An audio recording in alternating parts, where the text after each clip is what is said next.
Hey there, welcome to Night Lectures, your daily dose of fascinating stories. When the Trojan War ended, everyone expected to go home. 10 years of fighting, death, and betrayal, and at last, victory. But for one of the heroes, it was not a period. It was a comma. His name was Odysseus. He conceived the Trojan horse and was the first to enter the ruined city. He was given glory, gold, ships, and a route to his homeland, Ithaca. It seemed all that remained was to sail, but nothing went as planned. In this video, we will follow his entire path together. We will begin from the very moment when Troy is already burning and the hero's ships are scattering in different directions. Why is it that when the others have long since reached home, Odysseus is still on the road? What happened on those first shores where he was cast? You will learn how his crew landed on an island where flowers make you forget everything. How he saved his men from a man-eating Cyclops. How Odysseus descended into the realm of the dead to learn whether he would return home. How he, worn out and aged, was at last sent on his way. And why, already at home, Odysseus had to pretend once more, to struggle once more, not with gods and monsters, but with people. Share your ideas for future videos in the comments and hit the subscribe button. New bedtime stories come out here daily. For 10 years, the Greeks stood beneath the walls of Troy. Each year they hoped the next blow would break the gates, that the next battle would be the last. Each time the Trojans found the strength to repel them. They lost heroes and allies, yet did not yield. Too much was at stake. This war began because of a woman, Helen, but it had to end in victory, or in death. Odysseus, king of the island of Ithaca, fought not with the first sword, but with the first mind. He did not seek battles, he sought solutions. He saw Achilles fall, and Patroclus, and Ajax. He saw Agamemnon and Menelaus arguing not about strategy, but about power. And he understood. Brute force would not work. So he proposed something else. Odysseus devised an idea that seemed madness: to build a gigantic wooden horse, hide warriors inside, and have the rest pretend to sail away. A gift. A token of peace, as if the Greeks had surrendered. He persuaded the allies, convinced the builders, and entered that dark, airless hull himself. When the Trojans hauled the horse within the city and celebrated victory, he waited in complete silence. At night the Trojans slept. Drunk and jubilant, they set no guard. Then the Greeks climbed out from the horse, opened the gates, and the army, returned under cover of darkness, entered the city. They killed in their sleep. The city burned. Temples collapsed. The old were struck down on their thresholds. Women were led into captivity. Everything that had been guarded for 10 years vanished in a single night. But the victory was too complete and too cruel.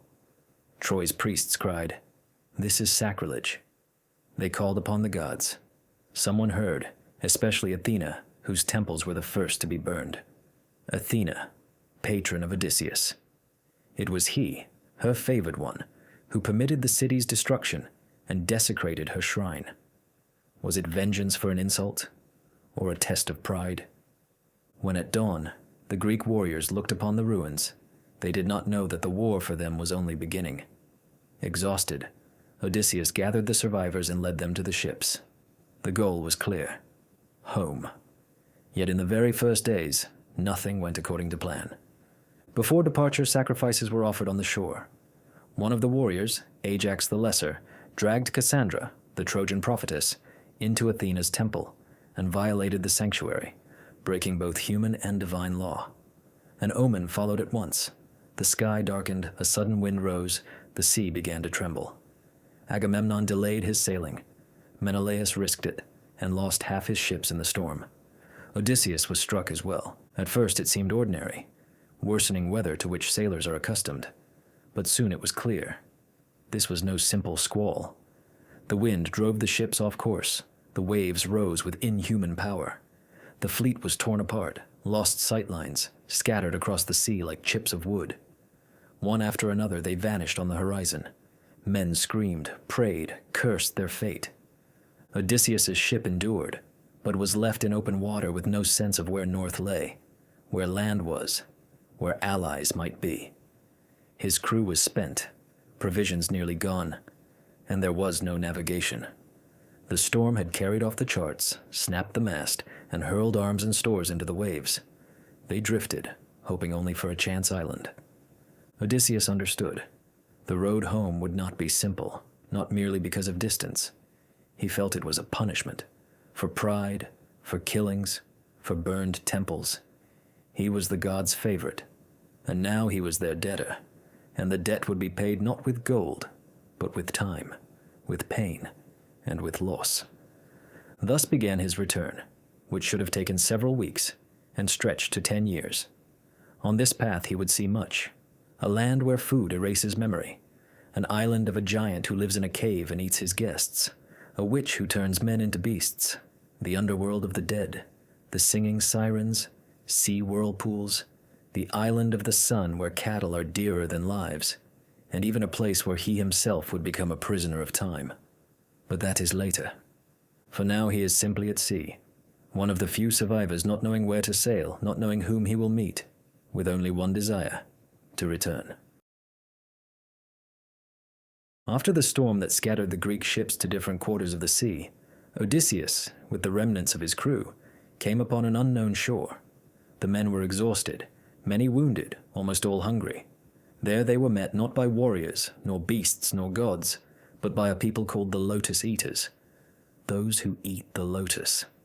These folk did not quarrel, did not attack, did not hide. They smiled, offered hospitality, held out fruits. One of the warriors tasted the lotus, and almost at once stopped asking where they would sail next. Others followed him. Within an hour they were lying on the sand, gazing at the sky, saying there was no need to hurry, that Ithaca was only a word, and that the road home was needless anxiety. Odysseus understood at once. He did not argue or shout. He simply took a club, hoisted the men onto his shoulders, and by force dragged them back to the ship. Some resisted, some wept. Some did not understand why. But he knew. If he stayed even a day, he too would forget.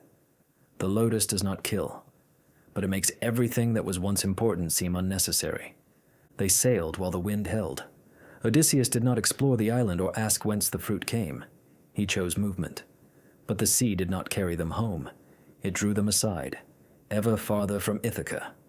After several days, they saw another island, rocky and strangely quiet. Landing there, they realized it had no fields, no dwellings, no fires, only herds of goats and many caves cut into the hillsides. Odysseus took a handful of men and entered one of the caves. It was lived in, baskets of cheese on shelves, jars of milk in the corner, a pen of lambs beside them. The men rejoiced. At last, food.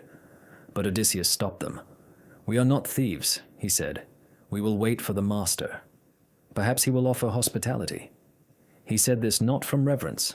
He knew that theft in another's house often costs lives. The master was not human.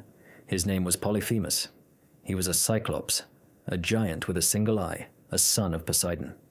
Toward evening he entered the cave, dragging a huge boulder, and with it he sealed the mouth of the cave. At first he said nothing. He merely looked at the strangers and sat by the fire. Then he asked, "Who are you?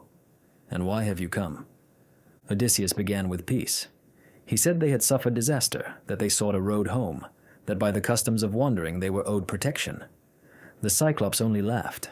He did not know the laws of men. He did what he pleased. He snatched up one of the men, dashed him on the rock, and ate him, flesh, bone, and blood. The rest froze. The cave smelled of cheese, smoke, and death. The night was torment. No one slept. Odysseus turned plans over and over. Killing Polyphemus would not work. Who then would move the stone? Escape was impossible. The mouth was sealed. They would have to deceive him. In the morning, Polyphemus ate again, 2 more. Then he went out, let the goats graze, and shut the entrance once more. They had 1 day to find a way. Odysseus found a massive olive pole, carved the end to a point, and hardened it in the fire. In the evening, when the Cyclops returned, he offered him wine. Polyphemus was unused to drinking and quickly grew drunk. Then Odysseus said, "My name is Nobody." The Cyclops laughed. "Thank you, Nobody. For this, I will eat you last." He fell asleep. When the giant's breathing grew even, when he began to snore, The men lifted the stake and drove it into his one eye. The Cyclops howled, thrashed about the cave, crashed against the walls, and called for help. The other Cyclops asked who had heard him. He shouted, "Nobody!" And they did not believe him. Even blinded, he did not flee. He sat by the exit, feeling the goats as he let them out, searching for men among them. Then Odysseus devised another trick. He tied his men beneath the bellies of the goats and hid himself beneath the fleece. In the morning, when Polyphemus released the herd, the men went out as well, unseen, silent, a burden on the animals' backs. Once aboard ship and at sea, Odysseus could not restrain himself. He stood at the stern and called out, "If anyone asks who blinded you, know it was Odysseus of Ithaca." The men shouted for him to be silent. It was too late. Polyphemus heard, and feeling the empty air before him, raised his hands to the sky and cursed, "O Father Poseidon, if you hear me, let Odysseus never return home. And if he returns, let it be not soon. Let him lose all. Let his house become strange to him." Thus the wrath of Poseidon was born. The god of the sea heard his son. From that moment, each voyage of Odysseus became a struggle not with current, but with will. The sea refused to lead him home. The path grew ever longer. His companions did not know this was only the beginning. They rejoiced at their escape. Odysseus already felt he had provoked a force no one can simply sail across. Everything that followed would be the price of that shout. After fleeing the Cyclops island, Odysseus's ship wandered long upon the sea. He sought a wind that could bear them home, but everything opposed him. Then they sighted land girded in a high wall of clouds, as if the weather itself guarded the shore. This was the island of Aeolus, the master of winds. They did not call him a god, yet they honored him as lord of the elements. Odysseus landed with a few warriors. Aeolus received them without enmity. He listened to their tales, marveled at their wanderings, asked about Troy and Polyphemus. Hearing that Odysseus yearned for home, he offered help. He gave him a leather bag bound with a silver cord. In this bag were confined all the winds save one, the fair wind that blows toward Ithaca. Aeolus warned, "Do not open the bag until you reach the shore itself. Then the sea will be calm and the course straight." Odysseus thanked him and swore to keep his promise. For 9 days they sailed beneath a clear sky. The waves were even, the sun gentle. Ithaca already showed itself afar, a mountain on the horizon, the outline of land, the scent of a near coast. But on the 10th day, Odysseus fell asleep. He had not eaten, not rested, not spoken. All that time he simply held the course. Exhausted, he laid his head upon the bag and dozed. Then his crew, not knowing what lay inside, decided the bag held gold. They whispered that Odysseus had left them only toil while keeping the reward for himself. One of them loosed the cord. In an instant the sky blackened. All the winds burst forth, north, south, east, and west, each to its quarter. The ship spun like a chip of wood. Ithaca vanished like a mirage. They were driven back into open water. The men fell on the deck, cursing themselves. Odysseus awoke and understood. Everything must begin again. He returned to Aeolus's island and stood once more before the gate. This time, Aeolus refused. "If even the gods do not wish you home, why should I interfere?" He did not drive Odysseus away, but he did not aid him. It was a clear answer. From here on, only under your own power. After several days of drifting, they reached a shore that seemed peaceful, the mouth of a bay ringed with cliffs, a wide harbor, warm water. All looked safe. One ship ventured within. The others remained outside. Odysseus chose 3 men and sent them to seek the inhabitants. They went up the road and saw a city, stone houses, broad streets, towers, all as among men. They approached a tall woman at the gate. She said nothing, only turned and went into the city's depths. Within a few minutes, the king, Antiphates, came out to them. He was as tall as a tower. He did not listen, did not question, did not take counsel. He seized one of the men, tore him in two, and began to drink the blood. The other 2 ran for the ship. Odysseus saw them from afar and understood. This was not merely a hostile folk. It was a trap. From the city poured other giants. They snatched up boulders and hurled them from the cliffs. Stones crashed down upon the ships, smashing them, breaking masts, killing men. There was no exit from the harbor. It was a snare. One after another the ships sank. Warriors tried to swim, but the giants cast spears and stones at them. The sea reddened. The cries were heard to the very horizon. Odysseus, who had stayed outside the bay, immediately ordered the sails loosed. His ship was the last. They fled without waiting for anyone, without counting losses, without looking back. Of the 12 ships with which he sailed from Troy, only one remained. At night, when the sea grew calm, no one spoke. The men sat, staring into the water. They had no strength, no will, no future. They had lost friends, weapons, food, navigation. Odysseus did not sleep. He looked at the stars, trying to understand where to now. He did not complain, did not accuse. Yet inside he knew. These were links in a single chain. The Lotus, the Cyclops, the Bag, the Giants, each episode carrying him farther from Ithaca. Now he no longer knew on which side home lay. He did not tell the men this. In the morning he simply said, "We are alive, therefore we sail on." And they went, without song, without hope, simply because there was no other way. After escaping the island of the man-eaters, the Laestrygonians, Odysseus had only one ship left and a few men. They sailed at random, trusting neither wind nor chart nor miracle. After a few days they sighted a shore ringed with dense forest. This was the island of Aea. Everything there was quieter than usual, as if the land itself did not wish to be disturbed. Odysseus anchored in a small bay. He gathered a scouting party of 22 men and sent them inland. The leader was Eurylochus, cautious and shrewd. They followed a path until they came to a clearing where a house stood. It was built of stone and surrounded by lions and wolves that behaved strangely. They did not growl or attack, but watched calmly, as if they understood who stood before them. It was the first warning. A woman came out of the house. Her name was Circe. She did not threaten, hide, or dissuade. She invited them in. Almost all entered. Only Eurylochus stayed outside. He waited. Time passed. No one returned. Cautiously he peered in and saw Circe touch each man with her staff, and they turned into swine. Their bodies changed, but their minds remained. They understood what was happening, yet could neither speak nor cry out. Eurylochus ran back to the ship and told Odysseus. Odysseus took his sword, strung his bow, and went alone. He did not wait. On the way, a cloaked figure met him. Hermes, the messenger of the gods. He gave Odysseus a herb, moly, to shield him from enchantment, and warned, "When Circe tries to bewitch you, resist. Show strength, threaten, but do not kill. Then she will submit." Odysseus entered the house. As with the others, Circe offered wine and cast her spell, but it failed. He drew his sword. She recoiled. He demanded, "Restore my men." She was surprised, then laughed, and did as he asked. The companions became men again. Circe invited them to stay. She no longer threatened or cast spells. She gave drink and food and healed their wounds. The warriors relaxed. For the first time in a long while they felt safe. One day followed another. Weeks turned to months.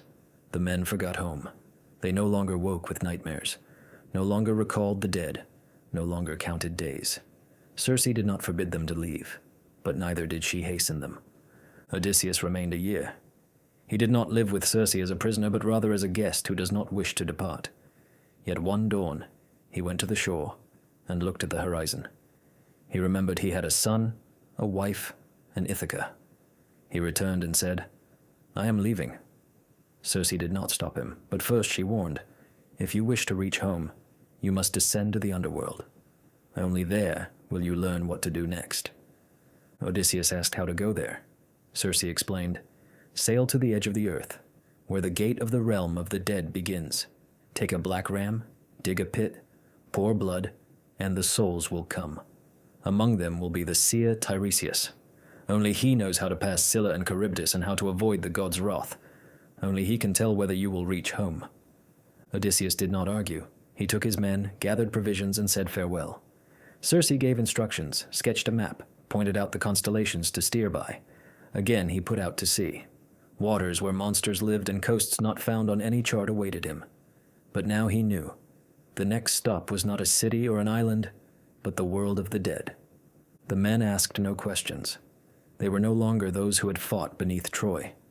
They had lost fear, and hope as well.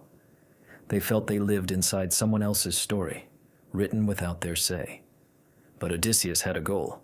Even if the road led through Hades, he was ready to walk it. When the ship left Circe's island, Odysseus did not know where the course would lead. He steered toward the world's edge where, as the enchantress said, the entrance to Hades, the realm of the dead, begins. It was not a place on a map, but a place in myth. No living man sailed there of his own will. He had no choice. Without Tiresias's counsel, he did not know how to reach home and not perish on the way. They came to a nameless shore where eternal mists veil the sky, where birds do not sing and no wind lifts the waves.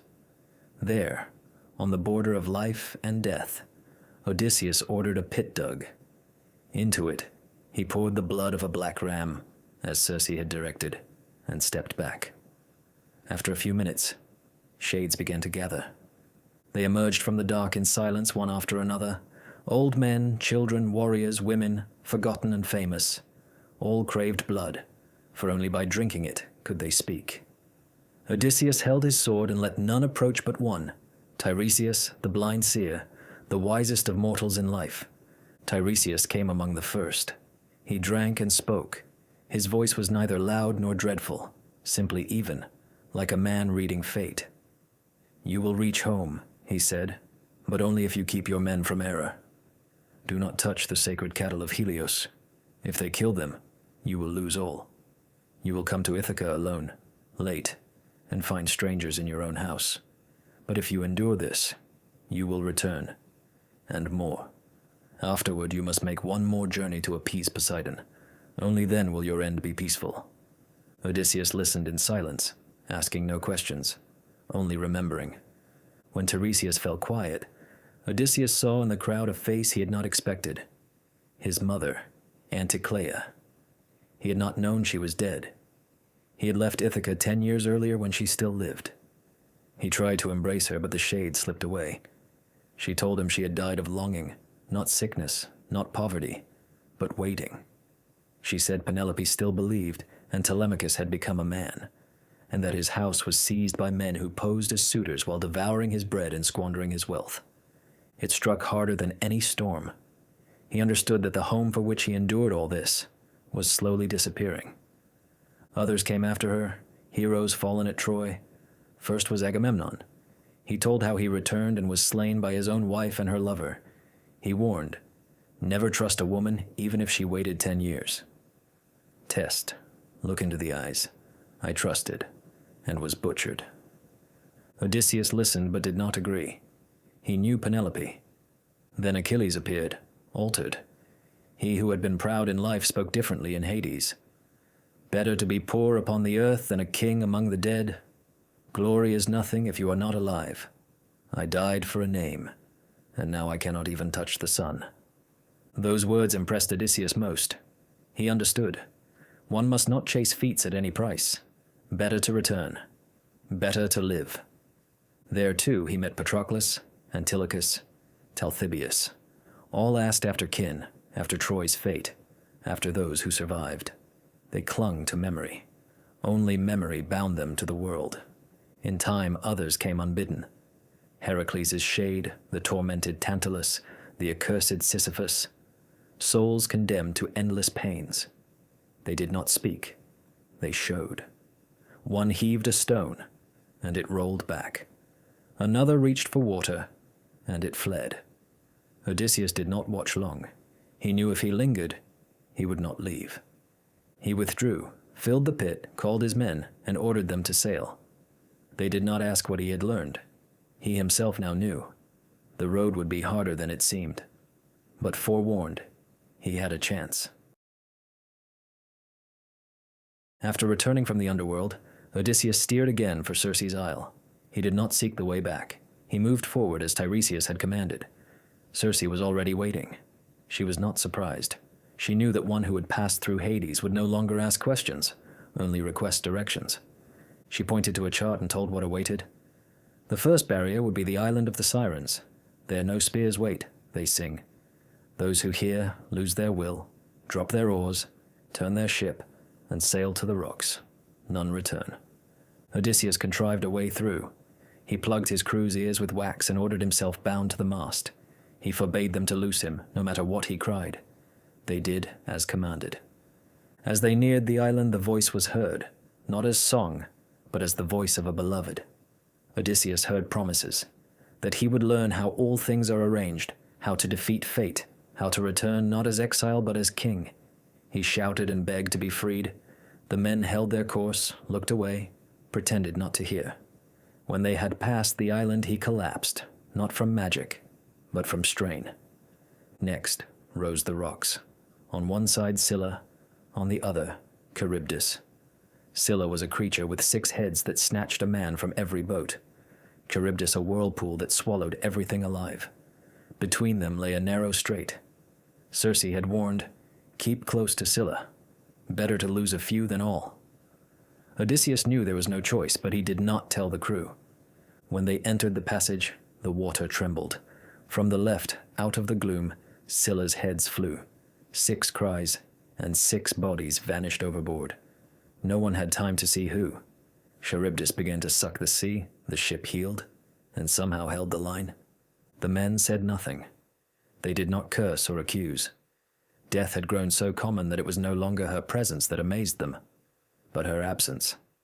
Odysseus set the course for Thrinacia, where, as Tiresias had said, the sacred cattle of Helios, the sun god, grazed.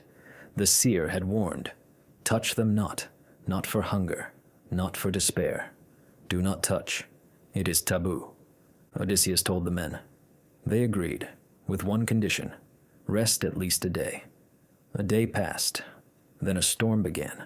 A day became 2, then 7, then a month. Food ran out. The men caught fish, ate bark, boiled the leather of the sails. Odysseus went off alone to pray to the gods. When he returned, it was too late. They had slain the cattle. Eurylochus, the most worn, said, "Better a quick death from wrath than a slow death from hunger." They lit a fire and cooked the meat. Odysseus could not stop them. He understood they had crossed a line beyond which forgiveness is not asked. They ate as if nothing had been broken, the meat tender, the blood thick. Only at night did a neighing rise from the hides, as if the cattle still lived. The storm ceased. They put to sea. It seemed they had escaped. The next day the sky blackened. The wind drove them toward the rocks. Lightning struck the mast. Poseidon, having heard the father of Helios, came upon the waters. The ship split in 2. Men fell into the sea, one after another, without a chance. None were saved. Odysseus clung to a spar. He did not know where he drifted or how much strength remained.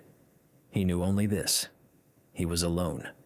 All who had sailed from Troy with him, who had fought, suffered, hoped, had perished. In that moment he did not pray or plead. He simply swam until he washed ashore. It was the island of Ogygia. He did not know it at once. But here he would spend the next 7 years, not by his own will, but because he was alone, and because so it had been decreed. When the sea finally calmed and the waves no longer struck his face, Odysseus realized he was alive. He awoke on a shore with no mast, no weapons, no crew. The sun burned his eyes, his body ached, his mouth was dry. He had been thrown onto the sand, and that was all. Before him there was no road, no people, no banner, only the shore and silence. He did not know this was the island of Ogygia. He did not know that one cannot simply leave it. Odysseus went inland where the greenery grew thicker and the air cooler. He saw a cave. At its entrance sat a woman weaving. She did not fear him, did not marvel. She said she had been waiting. Her name was Calypso. She was a daughter of the Titans, a sea nymph, mistress of this island. She lived there alone, and now wished him to remain with her. Calypso cared for him. She fed him, healed him, brought him clothing. She did not threaten or cast spells. She simply said, "You can stay. Here you will be safe. I will make you immortal. You will forget death, pain, and time. You will forget everything, and live forever." She offered what kings and gods dream of. He did not answer at once. In the first days he was silent. He ate, slept, and stared at the sky. His body recovered, but his mind remained in the water. He remembered those who had died, remembered Eurylochus, who had said, "Better to die of wrath than of hunger." He remembered Tiresias, his mother, Achilles. He remembered Telemachus, who perhaps no longer recalled his face. Each day Calypso repeated the same words, "Stay. You have earned rest. You have conquered the sea. You have gone farther than any man should he listened and nodded." But each evening he climbed a rock and gazed at the horizon. Each evening he waited for a ship, knowing it would not come. And still he waited. Thus passed 1 year, then another, then 5. In all that time he did not age, did not fall ill, did not wound himself. Yet each day he felt time passing. Calypso still offered love. He was with her, but he was not happy. For every day began with the same question. Why am I still not home? In the 7th year, upon Mount Olympus, Zeus summoned Hermes. He said, "Odysseus suffers not because he is captive, but because he cannot choose. It is time to give him a path." He has paid. Hermes descended from the sky, entered the cave, and spoke Zeus's will. Calypso did not argue. She knew immortality is useless to one who loves what is mortal. She went to Odysseus and said, "You may leave. I will not stop you." Odysseus did not believe it. "Are you not angry?" he asked. She shook her head. She was not a goddess of rage, only a woman who would be left alone. She showed him where the trees lay, brought an axe and rope. He began to build a raft. He did not know how long the journey would take. He had no chart. But now he had a way. He worked in silence from dawn to dusk. Calypso watched from afar. When the raft was ready, she gave him at the last wine, bread, and cloth. Not amulets, not curses, simply all she could give. He set out upon the sea, alone, without crew, compass, or protection, yet free. But even this was not the end. Poseidon, absent from Olympus, returned. Seeing Odysseus sailing, he understood. The man still lived. He raised a storm. The raft shattered. Odysseus was again in the water, again with nothing. He was saved by Ino, the sea goddess, who gave him a veil so he would not drown. He swam for 2 days, twice choking on the waves, striking against reefs, and still reached ashore. He crawled onto the land, naked, wounded, soaked. He did not even know where he was. But he stood. He was on earth again. And for the first time in many years, he was nearer home than ever. After the raft's destruction and 2 days' struggle with the waves, Odysseus lay on a beach, torn and spent, without clothing and scarcely conscious. The sea had cast him upon the sand of Scheria, homeland of the Phaeacian people. He did not know where he was, but he knew the essential thing. He lived. This time no one held him captive, no one sang enchantments, no one demanded oaths. The sea had let him go. He hid in a riverside wood and slept upon the damp grass. At dawn, maidens came to the shore to wash clothing and play at ball. Among them was Nausicaa, daughter of King Alcinous. When the ball flew astray and the girls saw the stranger, they screamed and fled. Only Nausicaa remained, watching calmly. He rose without approaching, covered himself with a branch, and spoke. He did not beg. He asked for water, a cloth, and a road to the city. He did not say who he was. Yet from his speech it was clear. He was no common man. Nausicaa ordered the servants to give him garments, food, and oil to bathe. Then she said, "Go to the city, but not with me. Let none see that I led a man. Wait by the gate. When you enter, seek my mother. She is held in greater honor than my father. If she receives you, all will be well." Odysseus obeyed. He entered a palace that shone with columns and bronze doors. He passed through the crowd in silence and fell at the feet of Queen Arete. She watched him for a long time, then asked who he was and why he had come. Odysseus rose and answered, "I am the man who has lost everything but the desire to return home. King Alcinous had them bring food, water, and a place to rest." Odysseus was silent. Only in the evening at the feast, when the singer began a lay of Troy's fall, did he weep. The king saw and said, "You are no merchant. You are one of those who were there. Tell everything. Hide not a single step."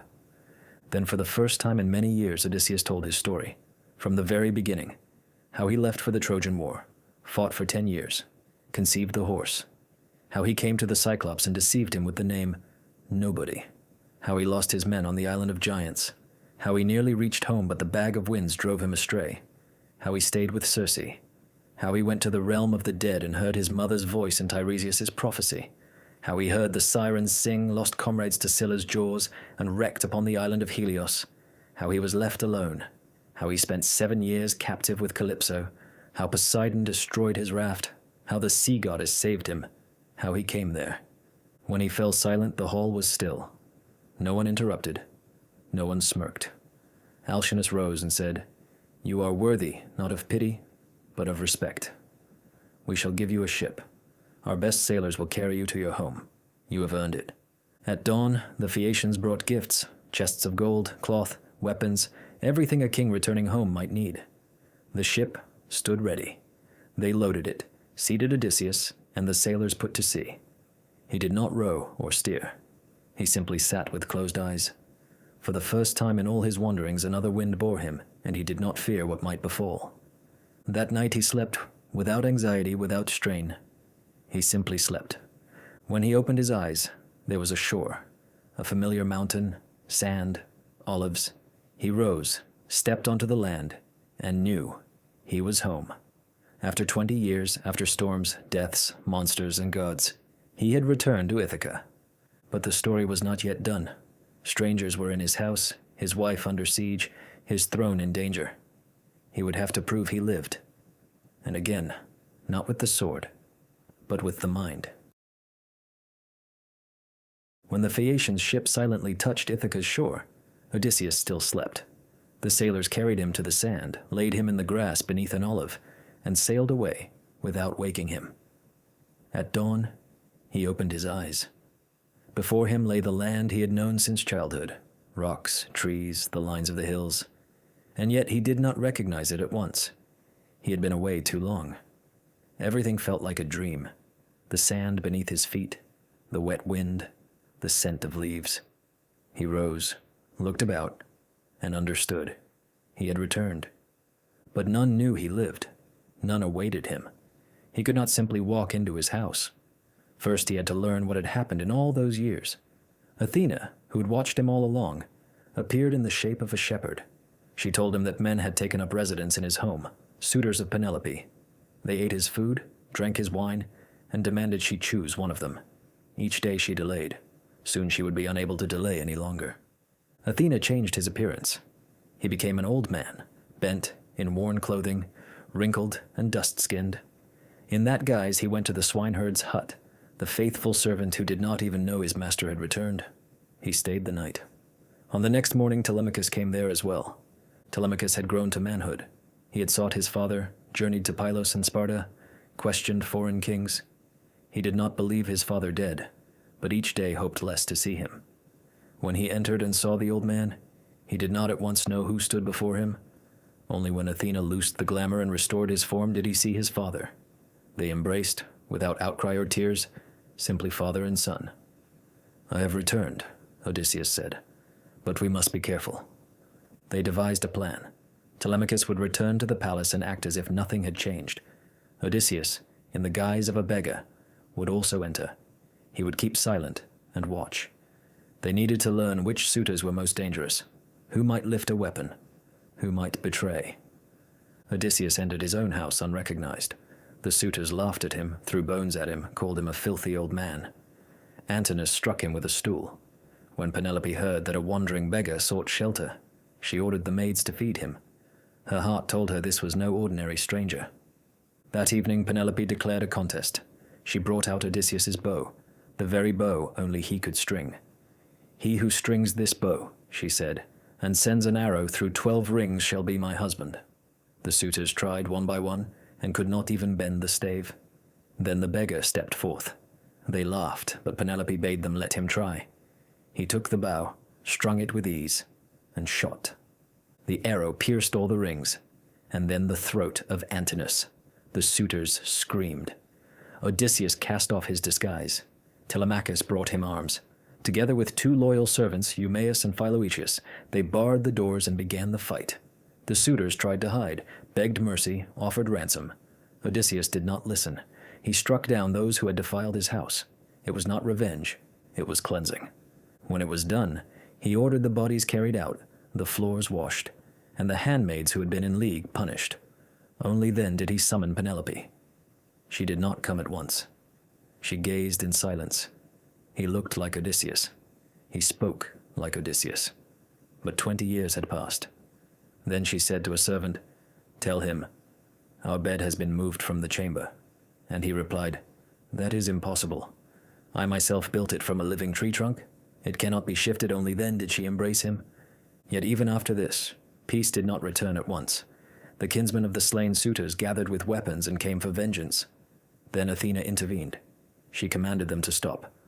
Zeus upheld her. It was decided, enough blood. Odysseus had returned. The throne was his once more. Ithaca must be at peace. Thus, the journey ended. It had begun as a homecoming and became a battle for a home.